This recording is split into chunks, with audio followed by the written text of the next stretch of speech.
Welcome to part 2 of the stained glass window build. In part 1, I started with the design and introduced you to cutting, the grinding, and then took it all the way through final assembly of the stained glass panel.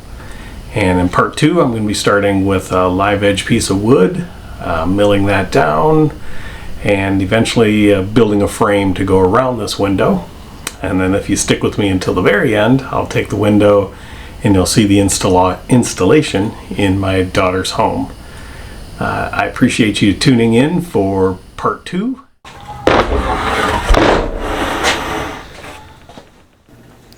For wood selection, I'm going with this gnarly piece of walnut and poplar. I think the contrasting colors will look pretty nice.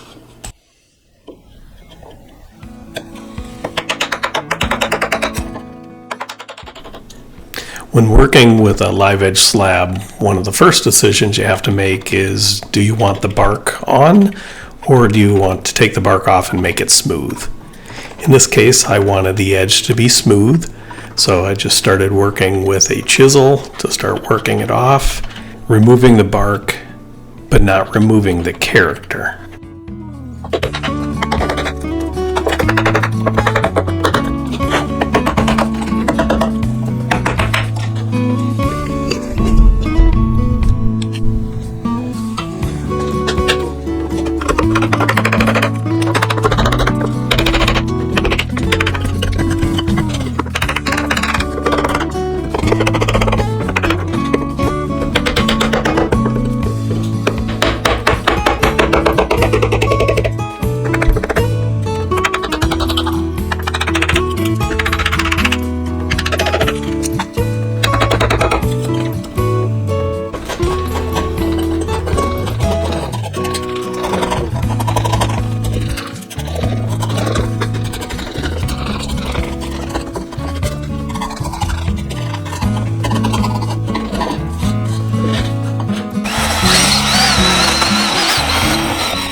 After I finish with the chisel, I'll switch to various wire brushes on my drill to further refine the live edge of the wood.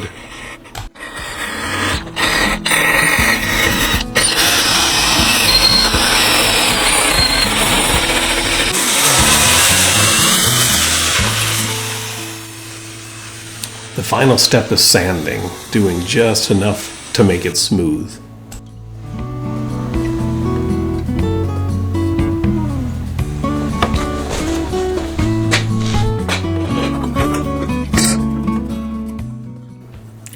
I need to rip the slab so I end up with a live edge and a straight edge to work with.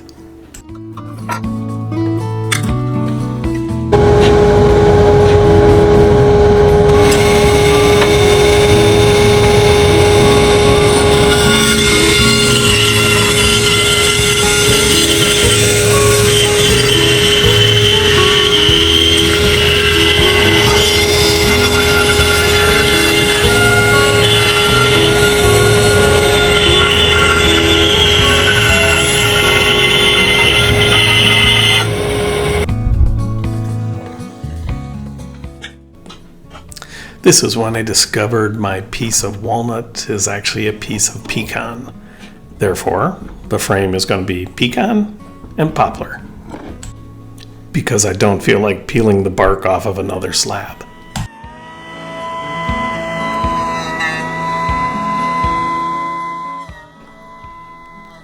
I start the flattening process by running one face of the board over the jointer multiple times to remove everything that's rough and to get a smooth surface.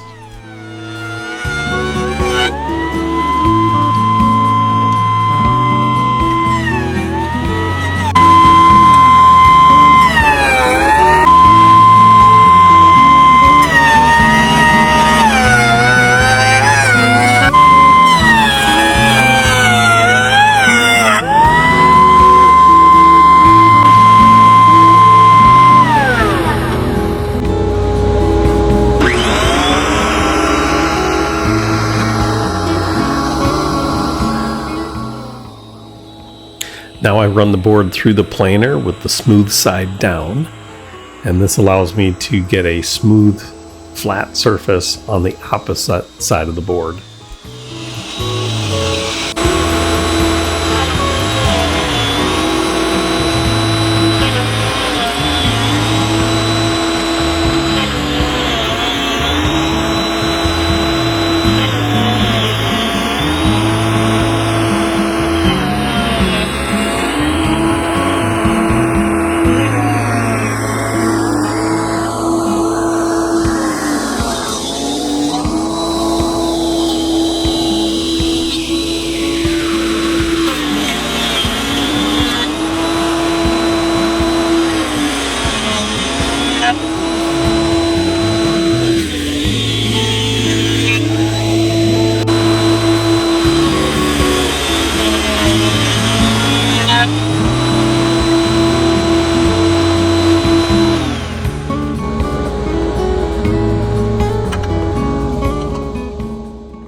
Back to the jointer, check it to make sure that the fence is square, and then I'm passing the board through the joiner and making a square straight edge.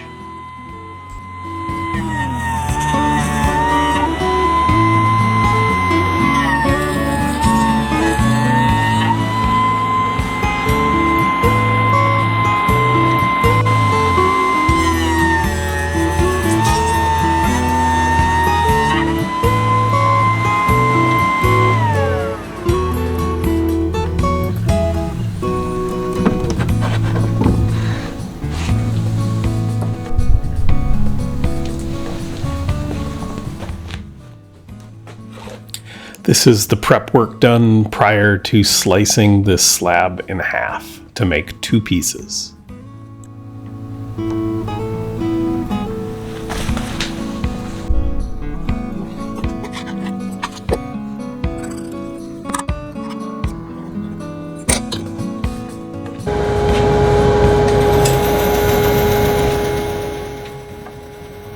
With the center of the slab found, my fence is set, and I'll push this board through the bandsaw with a resaw blade and end up with 2 pieces of wood.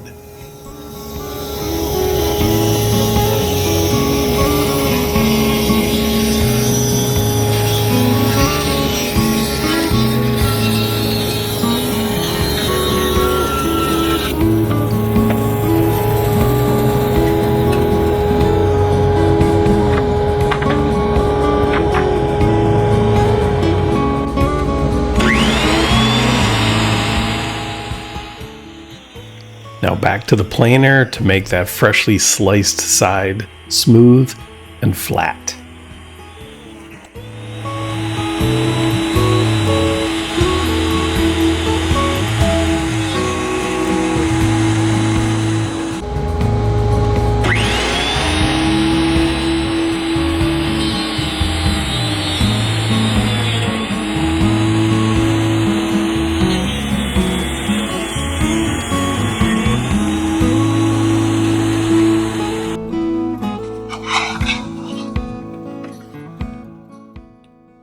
I don't need the board quite this wide, so to the table saw to rip off a little bit of the excess width.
need to make a slot in the top and bottom of the frame to accept the zinc frame that's on the stained glass window.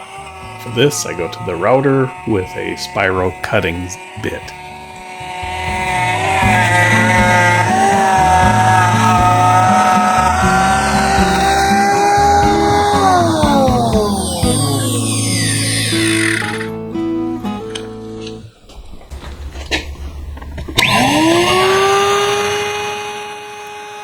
I will make the same slot cut on the bottom piece of the frame.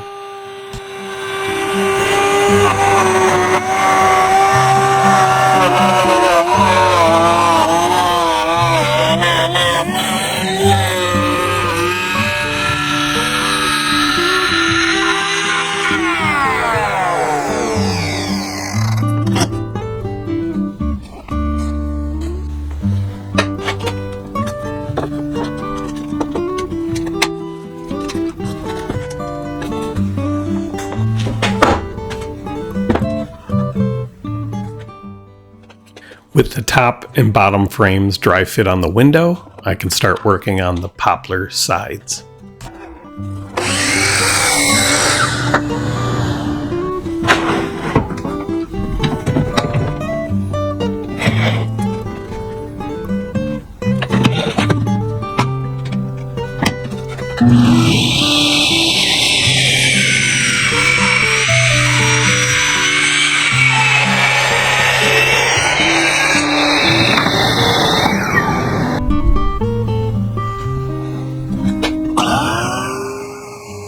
Back to the router table to cut the grooves in the side pieces for the stained glass window.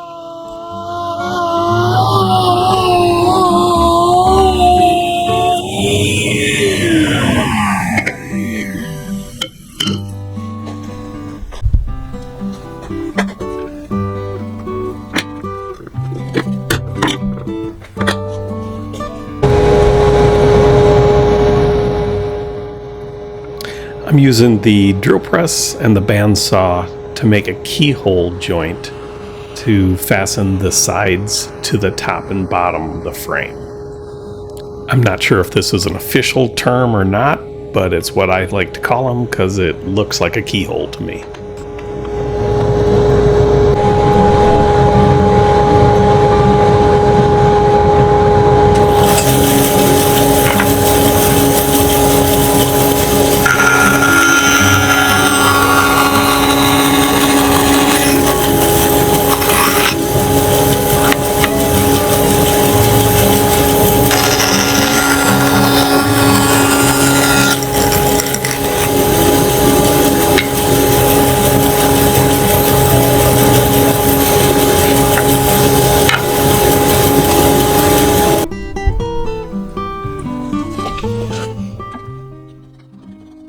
Now for a little cleanup on the keyhole before I try to dry fit this on the frame.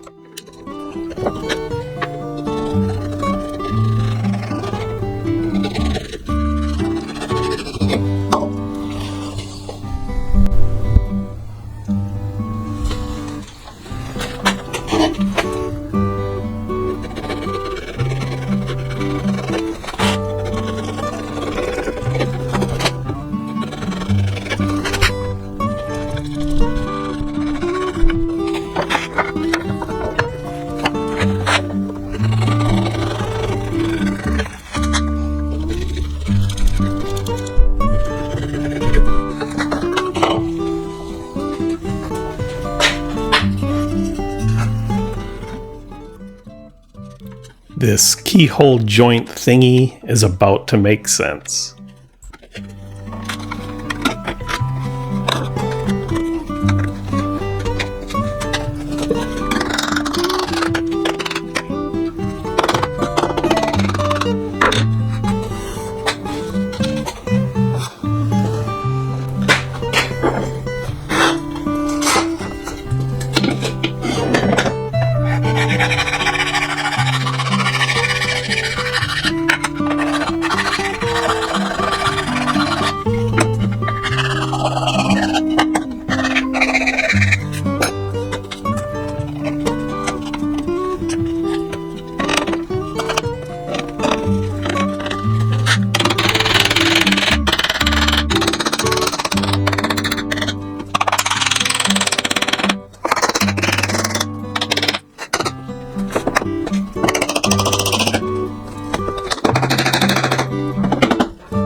Sanding sucks, so I promise I won't make you watch the entire process.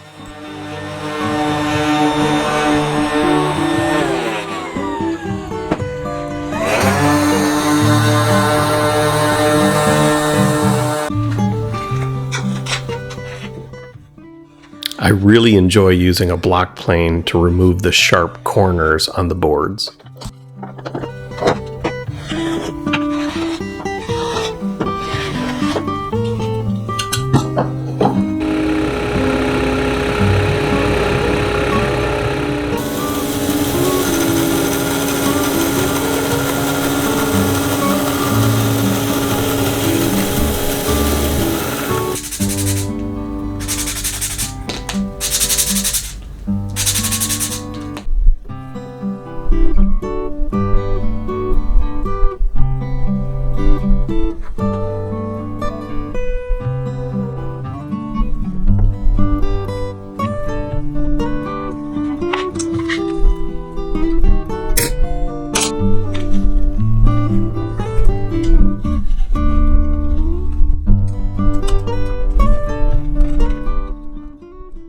It's final assembly and finishing time, so sit back and enjoy the sights and sounds. And maybe subscribe and like while you're watching. And leave a comment if you have something to say.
So I thought I was done with this video until I had my editing crew reviewing it. That's actually my family. And what they all basically said was they wanted to see some type of summary at the end of my videos, a closing. So I'm gonna try this. I'm calling it a project debrief, where I kind of tell you what went well and a few of the secrets of what didn't go well that you may not have picked up on the camera, or just some things that I wasn't happy with. So, what went well? My client, my daughter, likes the window. We installed it in her kitchen as intended. I got it at the right height, everything that she wanted, and she loves the window. So, that's a positive. What else went well? The glass colors. I let my daughter pick those colors out. I thought they worked really well in the window. I thought the wood selection was really nice. The design was unique. So if I can go for something like that on a window project, I prefer to do a unique design if I can. So I'd say the whole window frame, glass, and everything turned out as intended. So I'm happy. What didn't go well? Well, there was the whole issue with, the walnut actually being pecan wood. On the other hand, you could look at it and say, if you really like pecan wood more than walnut, it was a plus. But I'm just going with the fact that I thought it was walnut and turned out to be pecan. But in the end, it looked really nice anyway. Other things that didn't go well. That piece of wood was pretty twisted. That, it wasn't just a matter of flattening one side, but I mean, it was twisted. And the flattening process took it a little thinner than what I really wanted. And then I made that even worse by resawing it. And I should have just left it a thicker piece of wood. So it worked. No one else would ever notice or care, but for me, I would have liked the wood to be a little bit thicker. And then probably the last item that didn't go well was I did put the first coat, it was tung oil.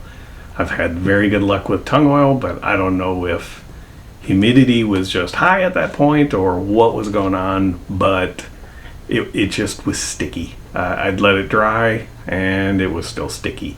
So in the end, I buffed it out real good, and then I ended up spraying it with lacquer, and I think I put 2 or 3 coats of spray lacquer on after that tung oil finish had dried really well. So I left probably close to 4 or 5 days go by and made sure that the tung oil was dry. So mostly good, a few bad items, but we learned from the bad items. So I hope you enjoyed this video. If you did, please like, subscribe, and all that good stuff. And I'll see you in the next video. Thank you.